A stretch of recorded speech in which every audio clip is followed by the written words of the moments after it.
Hello guys, welcome to lesson 10 of the course, module 1, and on this lesson we're going to talk about market chemical phantom, market chemical trap, trend line phantom. Alright, so introduction. What's a trend line? And I'm sure this is a really basic question.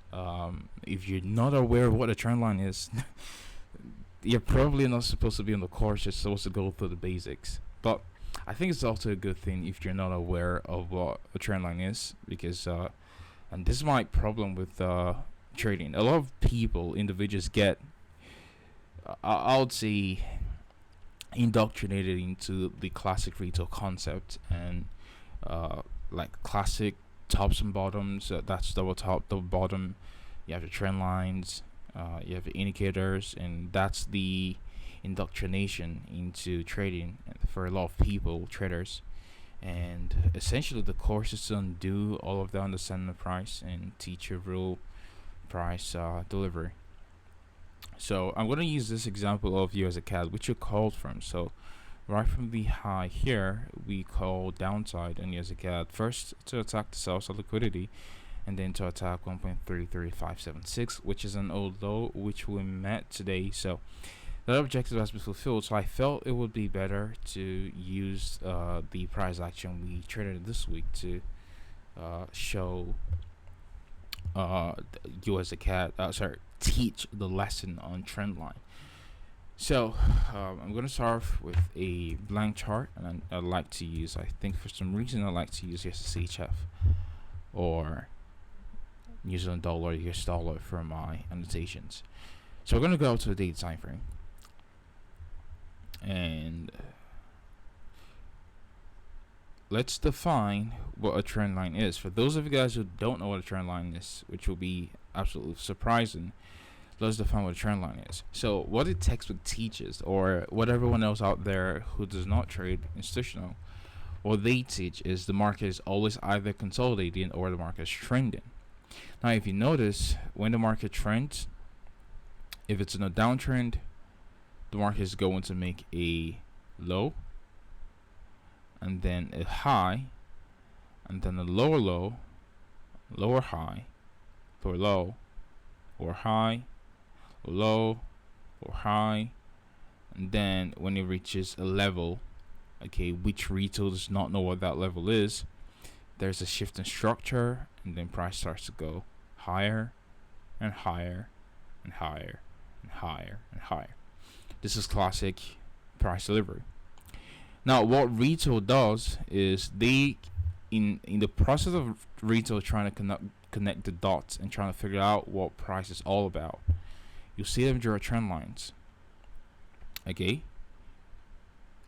And trend lines are, it's in the name, it's a trend, it's a line to determine the trend.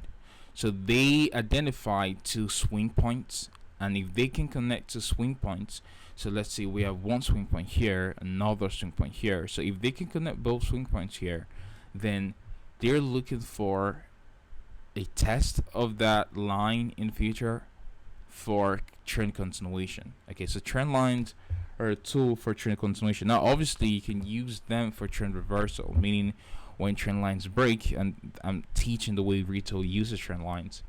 When trend lines break, then they use it as a level for support, and they use that to go long.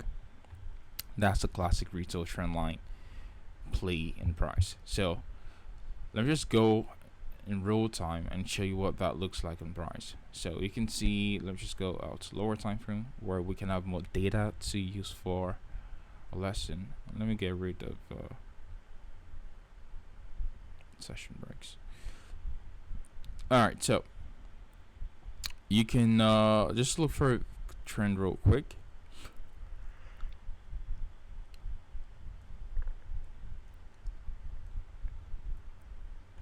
So where price going lower, high, low, lower high, lower low, lower high, lower low, lower high, and it keeps dropping lower. So all I need to do, which is what retail does, is I need to connect two swing guys. Okay, and I have one and I have two. Okay, so what I'm looking for typically is I'm looking for a retest to that trend line, and I'm looking to continue to trend lower. Now this looks fine. Why? Because again, it looks like the market is playing out exactly, just like I mentioned, right? You get the trend line is used to define trend consolidation patterns, and what retail is looking for is usually use the confluence of what they'll call resistance or the floor in price. Okay, so by now you should know what resistance and support is. Okay, otherwise you need to go back to your basics. So they'll use a confluence, and that's classic retail strategy: confluence of support, resistance, and trendline confluence, and then using that to take trend constellation patterns. And that always plays out awesome on the textbook. Okay, on textbooks, it's playing out awesome that, oh, that's a trend. What if we use this? All right, we connect to swing guys. We have 1, we have 2. Shouldn't price sell off from the touch to the trend line? It should, right? But look at what happens. It turns down there, and here it looks like the market wants to continue to sell off, and wham, the market slams through and runs liquidity, and then reverses and continues on the downtrend. So all along the market wanted to attack the sell side liquidity down here, okay, which is this. All along that was the intended target on liquidity, but look at what the market does. Okay, the market acts like it wants to continue lower from this trend line. Okay, retail going there and they're shorting. If you're shorting, where are you going to put your protective buy stops? Remember, if you're selling, then your stop loss becomes a buy stop order to exit the market at a loss. Okay, at a buy position. Because you're buying back their position at a loss. So if they're selling short the trend line, where do you think your stops is going to be? It's going to be above this high. What's that going to create? That's going to create a buy side liquidity pool. Okay, so if the algo can drive up into that short MI, then it can then offer institutional traders to be counterparty to retail buy stops, aka their stop loss from this trend line sell. So price trades up there, reaccumulates shorts, and slams for buy side liquidity resting down there. Okay, whose buy side liquidity is going to rest down there? Retail traders who are looking for the breakout to sell short. Those are the guys with pending sell stop orders there, and also traders who saw this as a breakout of a short MI. Okay, they're looking at this as a double bottom, and then they're buying the breakout. They also have sell stops there. So while retail is buying the breakout and they're placing pending sell stop, that creates a pulling of a sell side liquidity pool. And then institutional traders who were counterparty to retail liquidity, algo slams down into sell side liquidity, and then they can exit. They can distribute against retail sell stops, and that's the play here. Okay, so now I can, and that's the thing with the textbook, because the textbook, they always show you a picture perfect example of when these concepts work. The concept like head and shoulders and trend lines and double bottoms and double tops and the indicators. But when you go in real time in price, you are going to see that there's so many trend lines you can put on your charts. Like in this small little segment of price, I can identify a lot of trend lines. All I need to do is I just need to connect to swing points. Okay, so if I'm looking for a downtrend, all I need to do is connect to swing points. So we have one trend line here, and this is the fallacy with retail logic. Okay, so we have a trend line here because I'm connecting these two swing points. So that's a trend line. So if you try to sell short here, okay, you're getting stopped out, or you're getting into drawdown. If you try to sell short here, you're definitely getting stopped out. Okay, let's connect to another trend line. We have a low here. Okay, if we're looking for an uptrend, you can see price trade down here and the second one, and then third test. It looks like price wants to expand higher, but it absolutely slams lower. So if you bought this touch to the trend line looking for a continuation higher because you saw a break in structure and your stop is here, and here you're absolutely getting stopped out. Okay, I can also connect this trend line from this low there to this low here, okay, and say, alright, we should see a bounce from this trend line here, and that should be a buy. If that's a buy, okay, where you're gonna have your stop loss below this low here, you're getting stopped out. maybe you get into a little bit of a profit after getting to drawdown, but once you get into a little bit of a profit, the market absolutely runs and tanks for your sales or liquidity. So you can see so many instances where it's all about nuance when you're using trend lines, and that's why I absolutely detest using trend lines for your trading, because you're just all retail tools. They don't work because everyone else is using trend lines. Okay, and chances are, and this is something I teach with trading, if you're gonna be successful in trading, you always have to be counter to the herd. Okay, you have to always trade against what everyone else is doing, because the stat says 90% of people who trade, they're unprofitable. Your analysis is not profitable. Okay, so if 90% of people who are trading are not profitable, that means you're going to have to do something different to the way, or you're going to have to do the markets differently to the way 90% of people who are trading are viewing the markets. So when you need trend lines like this, you need to know when they're more likely to work versus when you're more likely not to work. Now, here's a special thing with trend lines, like with the market maker fandom series.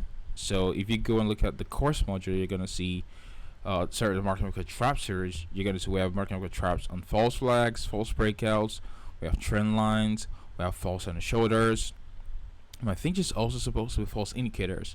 So the series on the market maker traps, they're simply a confluence. Okay, so when you're viewing price, and this is really important for you to listen to, when you're viewing price, you're not going in looking for trend lines to fade. You're not going in looking for double bottoms to fade. You're not going in looking for false on the shoulders to fade. They're simply a confirmation tool, just like you have SMT, which I'll talk about in future on a future video. Just like SMT, they're simply a confirmation tool, meaning once you have a drawn liquidity, okay, it could be a liquidable, it could be an inefficiency. Once you have a draw on liquidity, okay, then if you identify these traps, that's an added confluence, or that further supports your narrative. So look at these tools as narrative support. Okay, they add more flesh to your story in price, because that's what you're doing. When you're taking on a trade, or when you're executing in price, you are playing out, or you're acting out a narrative. You're acting out a story in price, because everything you see in price is all a story, and the story is all about where's price coming from and where's price going to. That's what you're trying to figure out every single time. Okay, price is always going to come from either a level of inefficiency or liquidity, and price is always going to expand to a level of inefficiency and or liquidity. Okay, so that is the story. But again, because you're learning these concepts, does not, and I'm trying to emphasize this. It's really important that you listen to this, because if you don't know how to use them in the right context, you're going to go into every chart, which is what I used to do way back in the past. I'll go into every chart looking for trend lines to fade, and it used to get me so worked up, because there are times where the trend lines will not fail and they would actually be valid. But as an institutional trader, you're going to know those times that the trend line should work, okay, and those times you're not supposed to work.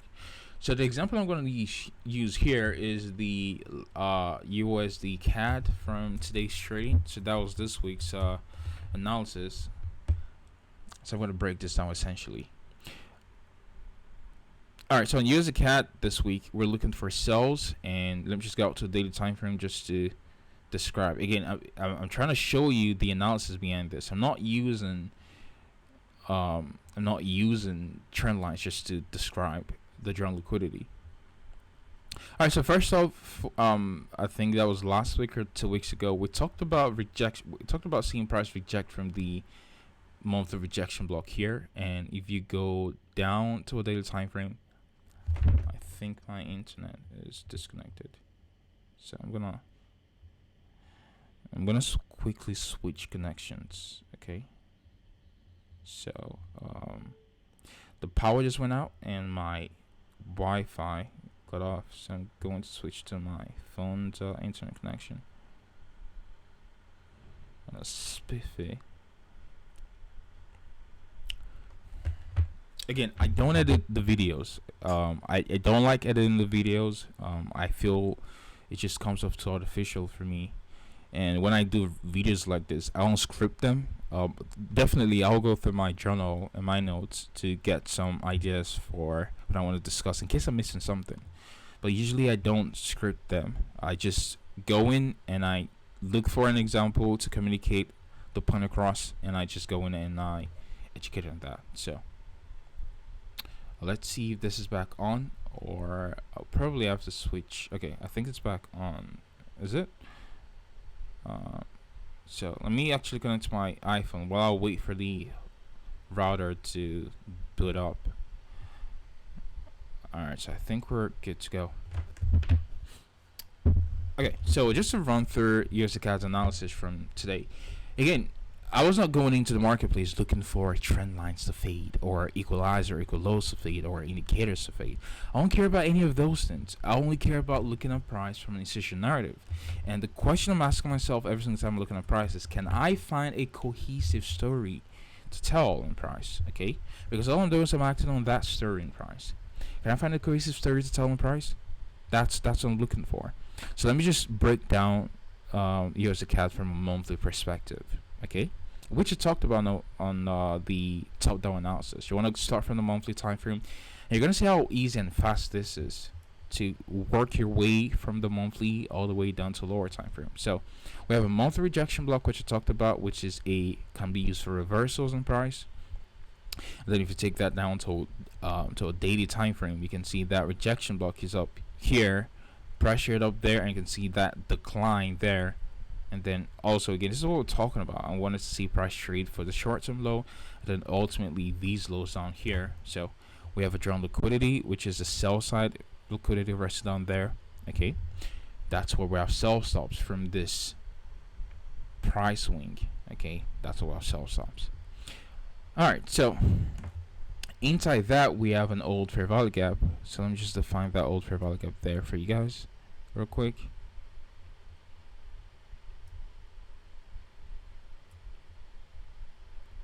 Alright, so we're going to make our inefficiencies purple. And from the daily time frame now, we'll break down to a lower time frame. Now, watch how price never closes through the fair value gap, which is one of our criteria. So if you go and follow the lesson I did on fair valuation, where I talked about fair value gaps, that's the introduction. Alright, one of the protocols is we don't want to see price close through our fair value gap for validity. So even though we saw a spike through the fair value gap, is still valid as we don't have a closure through the fair value gap. So if I went down to a lower time frame, you can see there now what we have here is we have this as a liquidity draw, which is an old low. That also is a daily low, so that's an old daily low right there. Okay, so I think the power just went out again for some reason. I don't know what's going on. This is second time in the space of a couple of minutes the power is going out. Alright, so that's an old daily low right there. So let me go out to a daily time frame so you guys see what it looks like. And that's the daily low there, which is the general liquidity we're looking for from the start of the week. So I'm not even going to go on the lower projections I talked about. Now, on the run higher, what you can see there is you can see if you put your trend line and you connect to swing points, which is what I was talking about. Sorry, real quick. Let me just do this.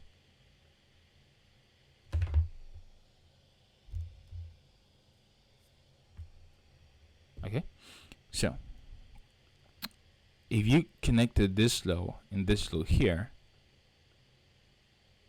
obviously you can see the expectation here is you're looking for a bounce in price. Okay, you want to see price bounce from the trend line, which it does. Now, there's a confluence of other market maker traps here. You have a consolidation in price.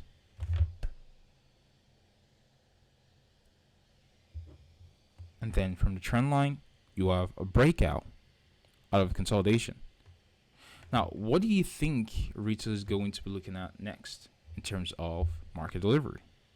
Obviously, you're going to look for continuation patterns. Okay, support, trend line continuation. Okay, this ODI, you're going to view that as support. You're going to view this as a continuation. And what do you think you're doing here? they're going long. And if you go back and watch the evening commentary, I was mentioning the idea of this being a trap to induce long from retail, and then you're going to run this sell-side liquidity pool first. That was the first target I gave you guys. So go back and watch the evening commentary. It's all recorded. Okay, so there's no tampering with anything. It was all recorded. It's all there. It's all documented. Okay, and that's exactly what happened from that same old fair value gap. So you can see how price trades up into the old fair value. Again, the point in teaching this is not that you go into the marketplace looking for just trend lines just to fade. They're only used as a confluence. Okay, it's only used as a confluence. The narrative behind this is the run and buy stops. And you can see how price trades back up into the primi of that old fair value gap daily inefficiency. And you can see displacement. All of this displacement originates from this premium, daily premium. Remember, the lower time frame displacement will always originate from the higher time frame premium and discount arrays. Okay, so again, I'm solidifying some of the concepts we've taught earlier in the course. Okay, about understanding that your lower time frame is a narrative derivated from the higher time frame understanding. Okay, and they're always going to originate from higher time frame points, higher time frame premium, higher time frame discount. You're always going to originate from there.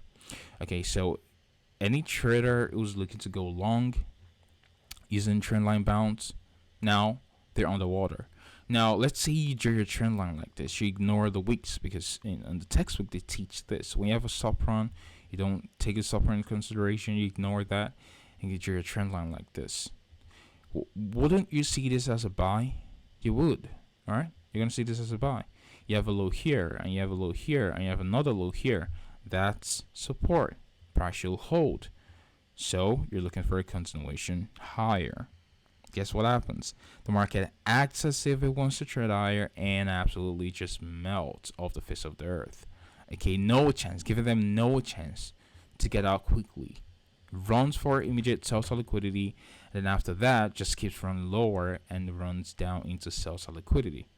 So this is how trend lines are used to set up liquidity and validate narrative. Again, it's not like the algo is going in and seeing all the trend lines. No.